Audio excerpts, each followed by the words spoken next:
നീ അറിഞ്ഞില്ലേ അവള് പുതിയ സ്റ്റാർട്ടപ്പ് തുടങ്ങി. ഞാൻ പറഞ്ഞ സാധനം കൊണ്ടുവന്നിട്ടുണ്ടോ? ചാമ്പക്കേ സോറി ഇപ്പൊ ചാമ്പക്കയുടെ സീസൺ അല്ല. അമ്പഴങ്ങയുണ്ട്. ഒരെണ്ണം 3 രൂപ. എടുക്കട്ടെ? എന്റെ പൊന്നോ വേണ്ട.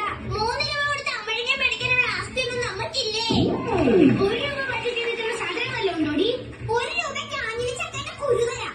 വീട്ടിൽ കൊണ്ടുപോയി വറുത്ത് തിന്നാ മതി. അതെ, ക്ലാസ്സിനുള്ളിൽ അനുഭവിക്കുന്ന കച്ചവടമൊക്കെ നിരോധിച്ചിട്ടുണ്ട്. ഇനി ശ്രദ്ധയിൽപ്പെട്ടാൽ ടീച്ചറിന്റെ അടുത്ത് റിപ്പോർട്ട് ചെയ്യാനായിരിക്കും.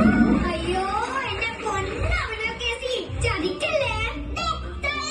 ഈ നെല്ലിക്ക് അങ്ങോട്ട് പിടിച്ചേ. അന്ത ഭയം എടുക്കുന്നു. അതെ ഞങ്ങൾ റിപ്പോർട്ട് ചെയ്ത ടീച്ചർ കേസ് എടുത്തു കേട്ടോ. അയ്യോ ചതിക്കല്ലേ. നീ പേടിക്കണ്ട, ഇവന്മാരി പോകാൻ ഞാൻ നോക്കിക്കോളാം. എനിക്ക് പടി എത്തിച്ചാ മതി. നമ്മുടെ വീട്ടിൽ പോയി റോട്ടിലൊരു പട്ടിനെ മേടിച്ചു. നീ നാളെ വീട്ടിലേക്ക് പോവാം. ആ പട്ടി കടിക്കോ? അതറിയാനാ നിങ്ങളുടെ വീട്ടിലേക്ക് വരാൻ പറഞ്ഞു. നീ വളി പഠിക്കുന്ന വല്ല പഠിക്കാൻ നോക്കൂ.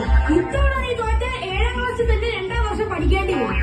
എന്നാലും എന്റെ ചേച്ചിനെ കാട്ടും പേരുണ്ട്. അതെന്താ? എന്റെ ചേച്ചി ഇപ്പോഴും ബികോം 3ാം വർഷമാണ് പഠിക്കുന്നത്. പിന്നെ ഞാനെന്താ 7ാം ക്ലാസ്സിൽ 2ാം വർഷം പഠിച്ചാൽ കുഴപ്പം? നിങ്ങൾ വെക്കേഷൻ എവിടെയെങ്കിലും പോയിരുന്നോടി? ഞങ്ങള് വയനാടൊക്കെ പോയി.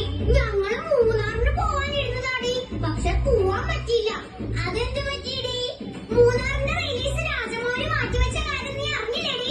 നിങ്ങളുടെ ഫാദറിന് ഇഷ്ടിക ഉണ്ടാക്കുന്ന കമ്പനി ഉണ്ടോടി? ഇല്ല. എന്താ അങ്ങനെ ചോദിച്ചേ? അല്ല കട്ടച്ചളി കൊണ്ട് ഇറക്കുന്ന കണ്ടിട്ട് ചോദിച്ചതാ. രണ്ടുപേരും ഒന്ന് മിണ്ടാതിരിക്കോ? ടീച്ചർ പരീക്ഷാ പേപ്പർ കൊണ്ടുവരുമെന്ന് ഓർത്ത് ടെൻഷൻ അടിച്ചിരിക്കുക മനുഷ്യനിവിടെ. എനിക്കാ പേടിയില്ല. ഞാൻ നല്ല വൃത്തിയായിട്ടാ പരീക്ഷ എഴുതിയത്. അതെ അതെ, പേപ്പറിനകത്ത് ഒന്നും എഴുതി വൃത്തികേടാക്കാതെയാ അവള് തിരിച്ചു കൊടുത്തേ. നീ വല്ല എഴുതിയായിരുന്നോ പരീക്ഷയ്ക്ക്? എഴുതി. എന്നെ എങ്ങനെയെങ്കിലും ഒന്ന് സഹായിക്കണേ ടീച്ചറെ. ടീച്ചർ എന്റെ വാർത്തകൾ കേൾക്കാതിരിക്കത്തില്ല. അയ്യോ ടീച്ചർ വരുന്നു.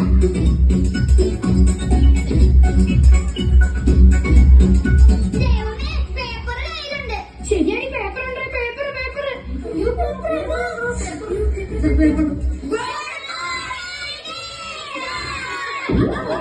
ശരിക്കും പൊട്ടി.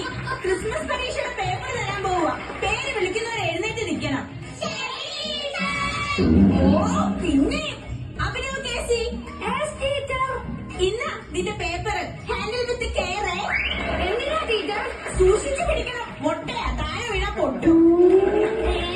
ഞാൻ നന്നായിട്ട് എഴുതിയതാണല്ലോ. 3 കാര്യങ്ങൾ മാത്രം നീ നന്നായിട്ട് എഴുതിയിട്ടുണ്ട്. എന്നാ അതിനുള്ള മാർക്കെങ്കിലും താ.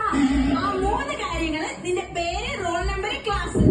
ബാക്കിയെല്ലാം പൊട്ടത്തെറ്റാണ്. ബ്രിട്ടീഷുകാരുടെ ഭരണ പരിഷ്കാരങ്ങളെ പറ്റി ചോദിച്ചപ്പോ നീ എന്താണ് എഴുതി വെച്ചിരിക്കുന്നത്?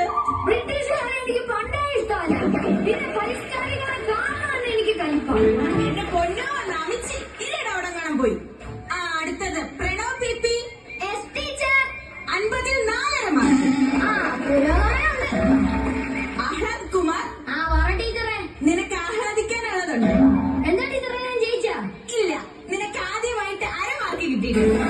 അരമാർക്കെങ്കിൽ അരമാർക്ക് ഉള്ളതുകൊണ്ട് ഓണം പോലെ. അത് നീ പഠിച്ച് മേടിച്ചെന്ന് വിചാരിക്കണ്ട. ആ പേപ്പറിൽ എഴുതി വെച്ചിരിക്കുന്ന മഷിയുടെ വിലയാന്ന് കരുതിയാ മതി. അടുത്തത് വരുൺ. Yes teacher. 50ൽ 49 മാർക്ക്. അയ്യോ 49. ഞാൻ 50 മാർക്കിൽ എഴുതുക ടീച്ചറെ. സാരമില്ല മോനെ, അടുത്ത തവണ നമുക്ക് 50ൽ 50 മേടിക്കാം കേട്ടോ. എന്നാലും ടീച്ചറെ എന്റെ ഒരു മാർക്ക് പോയി. ആ 1 മാർക്കെങ്കിലും ബാക്കിയുള്ളവന് കിട്ടിയാ മതിയായിരുന്നു. എന്റെ ഒരു മാർക്ക് പോയി. കണ്ടോ കോർപ്പറേറ്റ് കുത്തുകാരുടെ പട്ടിഷോ? അവരുടെ 1 മാർക്ക് പോയെന്ന്. അടുത്തത് Manikkutty Manmadhan. Yes teacher. 1.5 mark. 1.5യോ? അടുത്തത് ദേവനന്ദ. S teacher. നിനക്കും ഉണ്ട് 1.5 മാർക്ക്. ഇത് കൂട്ടായ്മയുടെ വിജയം. രഞ്ജന. ഇതിനുണ്ട് ടീച്ചർ. 50ൽ 45 മാർക്ക്. മിടുക്കി. ഇവരെ രഞ്ജനയോ കൊഞ്ചനയോ? ഒന്നും എഴുതിയിട്ടില്ലെന്ന് പറഞ്ഞത് നിനക്ക് 45 മാർക്ക് എവിടെ കിട്ടിയടി? സത്യമായിട്ട് ഞാൻ ഒന്നും എഴുതിയിട്ടില്ലടി. ഇതെന്തോ മിറാക്കിൾ സംഭവിച്ചതാ. സയൻസ്. എല്ലാവരുടെയും പേപ്പർ കിട്ടിയല്ലോ. ഇനി ആർക്കെങ്കിലും എന്തെങ്കിലും സംശയം ചോദിക്കാനുണ്ടെങ്കിൽ ആവാം.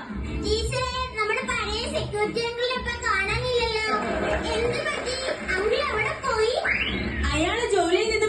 പിരിച്ചുവിട്ടു. എന്തിനാ ടീച്ചറെ പിരിച്ചുവിട്ടത്? +2 പരീക്ഷയ്ക്ക് വന്ന പിള്ളേരുടെ ഹാൾ ടിക്കറ്റ് വലിച്ചു കീറിയതിന്. സിനിമാ തിയേറ്ററിൽ ടിക്കറ്റ് കീറാൻ നിൽക്കുന്ന മാമനൊക്കെ പിടിച്ച് സെക്യൂരിറ്റി മതി ഇനിയോടെ. പിന്നെ എല്ലാവരുടെയും പ്രോഗ്രസ് കാർഡ് തന്നുവിടും. വീട്ടിൽ കൊണ്ടുപോയി രക്ഷകർത്താവിന്റെ ഒപ്പിടിപ്പിച്ചിട്ട് നാളെ തന്നെ തിരിച്ചു കൊണ്ടുവരണം. ടീച്ചർ, എന്റെ അച്ഛനും അമ്മയും ഗൾഫിലാ. അതിന് എന്റെ പ്രോഗ്രസ് കാർഡ് ഫേസ്ബുക്കിൽ പോസ്റ്റ് ചെയ്തിട്ടേ അച്ഛനെ ഒന്ന് ടാഗ് ചെയ്യാവോ? അച്ഛനെ ത്യാഗം ചെയ്യാനോ? എന്തിന്? അച്ഛനോടെ ഒപ്പ് കമന്റ് ബോക്സിൽ ഇടാൻ പറയാം. ഓ, എന്റെ പൊന്നെ അഭിനവ് കേസി, നിന്റെ അച്ഛന്റെ ഉപ്പ് കമന്റ് ബോക്സിൽ ഇടാൻ പറയണ്ട. നിന്റെ TC എടുത്ത് ഞാൻ ഫേസ്ബുക്കിൽ ഇടാം. നിന്റെ അച്ഛനോട് അതൊന്ന് ഡൗൺലോഡ് ചെയ്തിട്ട് നിന്നെ ഇവിടെ നിന്ന് കൊണ്ടുപോകാൻ പറയാമോ?